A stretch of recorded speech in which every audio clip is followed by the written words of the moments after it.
So building muscle isn't an easy process to begin with. You need to lift weights regularly, eat enough calories and protein, and most importantly, do these things consistently. And unfortunately, most people make this process even harder for themselves by training in a very inefficient way, which results in them spinning their wheels and never making any progress. And so today, I'll be going over 6 of the most common lifting mistakes people make in the gym, so that by the end of this video, you'll have the knowledge how to get the most out of your workouts. Let's get into it. So mistake number 1 is cutting your range of motion short. So in other words, only doing a partial range of motion instead of a full range of motion.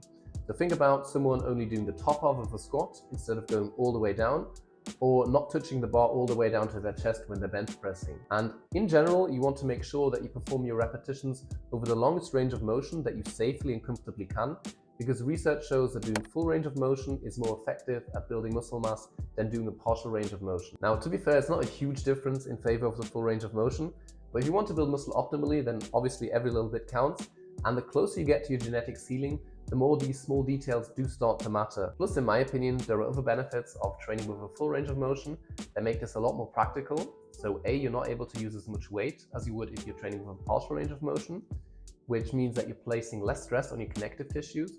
And then B, it's also a lot easier to standardize your repetitions and thus gauge your progress. So what I mean by that is, let's say you're doing a bench press and you touch the bar down to your chest on every single repetition, and then at the top you lock out your arms. If you do 100 kilos for 8 repetitions in month 1, and then in month 2 you're able to do 105 kilos for 8 repetitions, then you definitely know that you've made progress. Whereas if you're only doing partial repetitions and you did 100 kilos for 8 repetitions in month 1, then even if you did 105 kilos for 8 repetitions in month 2, that might be because you got stronger, but it also might just be that you shortened the range of motion even more.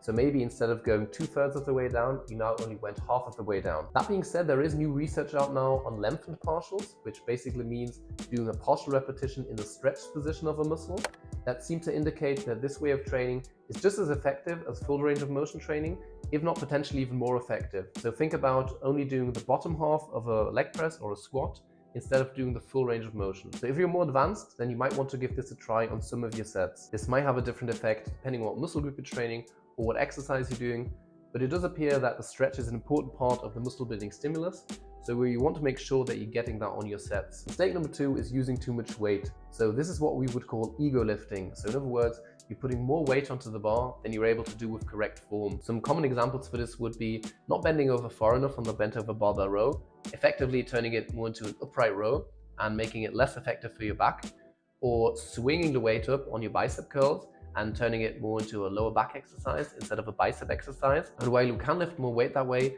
you'll also place less tension onto the muscles that you're intending to train, and thus make the workout a lot less effective. Plus, you're also increasing your chance of injury because higher forces do tend to increase the risk of injury. So if you look at something like powerlifting and especially strongman, then in those sports, the rates of injury are higher than in something like bodybuilding.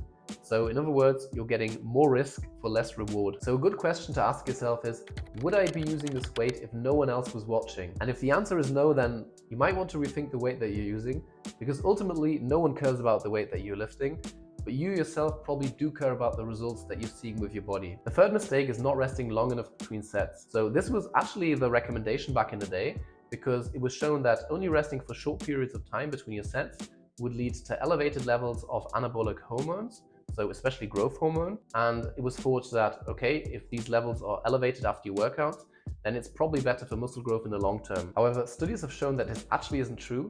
And in fact, if you don't rest long enough between your sets, then this will actually lead to less muscle growth over time. I mean, sure, training in this way will definitely make you tired, but training for muscle growth isn't about making you tired. It's about placing a progressive tension stimulus onto your muscle fibers.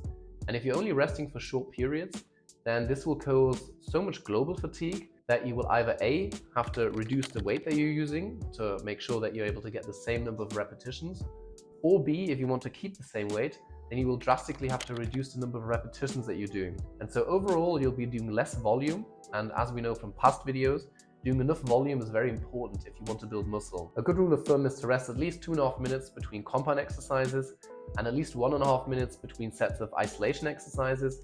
It's going to be really different depending on what exercise you're doing, how many repetitions you're doing, how close you're going to failure, and how good you're in shape. So for myself, if I'm doing something like an RDL, then I'll have to rest a lot longer than if I'm doing something like a chin-up, for example. I think the best way to think about it is to rest as long as you need between sets, until you feel you're able to perform at your best for the next set. So if you're not feeling out of breath anymore and your muscles are starting to feel strong and fresh again, then you know that you're able to perform your next set. If you're very short on time, then you could try something called antagonist supersets, where basically you train one muscle group, and while that muscle group is resting, you train another muscle group. And that way you can effectively shorten your rest periods.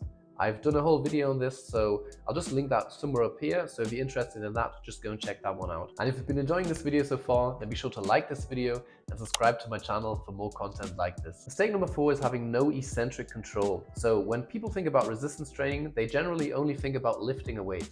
But in fact, each repetition has 2 components to it. You have the concentric phase, where you're lifting the weight and your muscles are shortening.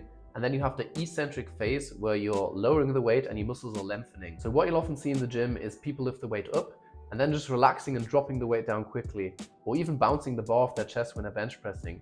And essentially that means they're only getting half of the repetition. And the eccentric is just as important, if not potentially even more important for muscle growth than the concentric. So it's probably best to perform the concentric somewhat forcefully and then perform the eccentric, so the lowering part of the lift, under control. This doesn't have to be super slow. Just make sure that the eccentric is actually a muscle action and you're not just relaxing and let gravity pull the weight back down. And besides this being a lot more effective for muscle growth, it's also just going to keep you safer and make sure that your technique improves over time. Mistake number 5 is switching exercises too often. And this is a huge one for a lot of people. So they'll go into the gym and week 1, they'll do the bent over barbell row. The week after that, it'll be the dumbbell row. Week after that will be the cable row. But when you vary exercises that often, then you never really give your body any chance to learn the movement to any decent extent. And so the question is, how much of a stimulus are you actually providing and how much muscle are you actually recruiting? And this is especially true for more technical lifts. So think of your squats, deadlifts, good mornings, RDLs, any kind of movement like that that requires more coordination. If you never develop the skill in those movements, then you'll never really get the most out of these exercises. And switching these exercises too often also makes it a lot harder for you to know if you're actually progressing or not, because you can't really see any increases in your strength on any given lift. So what I would do is pick an exercise for at least 1 to 2 months, allow yourself time to get skilled at the movement, slowly make progress over time, and then if after 1 or 2 months you're getting bored of the exercise and maybe it's giving your joints a little bit of trouble, then just simply switch to another exercise and repeat that process for another 1 to 2 months. Mistake number 6 is simply not pushing yourself hard enough. And this is something that I see a lot of in the gym, unfortunately. Like if you have a look at what most people's training looks like, then basically they're just going through the motions while they're doing an exercise, they're staring off somewhere, they're not concentrating, they're not focusing. And as soon as a set starts feeling a little bit uncomfortable, they'll just stop. And basically they're just doing a bunch of warm-up sets. And research shows that people tend to underestimate how many repetitions they would have had left at the end of the set, especially if they're beginners. Now you will grow some muscle at first, but if you want to optimize muscle growth, and especially if you're getting closer and closer to the genetic ceiling, research also shows that you want to push yourself pretty close to failure on all of your sets. Does this mean that you always have to go to muscular failure on each set? No, that's probably also not ideal, but on average you want to be keeping no more than 1 to 2 repetitions in reserve, so that if someone is looking from the outside, they should see that your last few repetitions of a set are noticeably slower than the first few repetitions. And the only real way for you to know how close you actually are to failure is by every now and then pushing yourself so hard on a set that you actually do fail a rep. Obviously, you only want to be doing this on exercises where it's actually safe to do so, and there are a lot more nuances on this topic. So if you want to learn more about how hard you should be training, then just go and check out this video right here where I explain that in great detail. So thank you so much for watching everyone, and I'll see you in the next video.